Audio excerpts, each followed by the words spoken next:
Hi అండి. Welcome to Poluru kids. ఇవాళైతే మనం కితికవాల్ స్కూల్ కాడికి వచ్చాము. LIP school.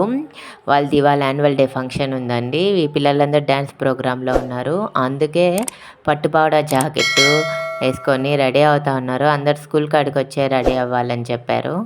అందుకనే పిల్లలందరూ ఇక్కడ రెడీ అవుతా ఉన్నారు. ఒక్కొక్కరు ఒక్కొక్క స్టైలు. కంపల్సరీ పట్టుపావడ జాకెట్టు. ఇక్కడైతే స్టేజ్ అంతా రెడీ అయిపోయి కుర్జీలు గిజ్జీలు అన్నీ వేసేసినారు. ఇప్పుడే ఒక్కొక్కరుగా స్టార్ట్ అవుతున్నారు వచ్చేది. మమ్మల్ని అయితే 2:30 కల్లా రమ్మన్నారు.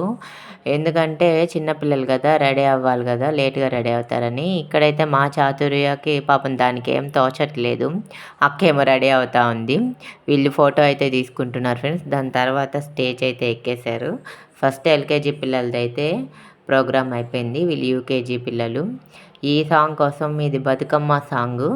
ఈ సాంగ్ కోసం వారం రోజులు అయితే వీళ్ళు బాగా ప్రాక్టీస్ చేశారు. మొన్న సండే కూడా వదలలేదు. ఆ రోజు కూడా స్కూల్ పెట్టి ప్రాక్టీస్ చేయించారు పిల్లల చేత. వీళ్ళైతే భలే వేశారు. నేనైతే భయపడ్డాను కితికమ్మ ఎట్టేస్తుందో ఏమో అనేసి. నడుము అయితే ఏం కులికిస్తుందో చూడండి. భలే వేశారు. మేమంతా భయపడ్డాము ఎట్లా వేస్తారో పిల్లలు అనేసి. ఫైనల్లీ బాగా వేశారు డ్యాన్సు. ఈలోపు మా డ్యాన్స్ అయిపోగానే మన చీఫ్ గెస్ట్గా సార్ వచ్చారు. సైకాలజిస్ట్ సుధీర్ సేండ్రా గారు వచ్చారు. ఆయన రావడం మాకు ఆశ్చర్యం వేసిపోయింది. అంటే సర్ప్రైజ్ చేశారు. ముందుగా ఎవరికి చెప్పలేదు. ఆయన యూట్యూబ్లోనే ఆయన వీడియోస్ బాగా చూస్తుంటాము. ఇంకా డైరెక్ట్గా స్పీచ్ ఇచ్చేటప్పటికి ఇంకా బాగా అనిపించింది. మాకు హ్యాపీ అనిపించింది. ఆయన స్పీచ్ అయిపోగానే మేము బయలుదేరేసాం ఫ్రెండ్స్. ఓకే ఫ్రెండ్స్, నచ్చితే లైక్ చేయండి, షేర్ చేయండి, సబ్స్క్రైబ్ చేయండి.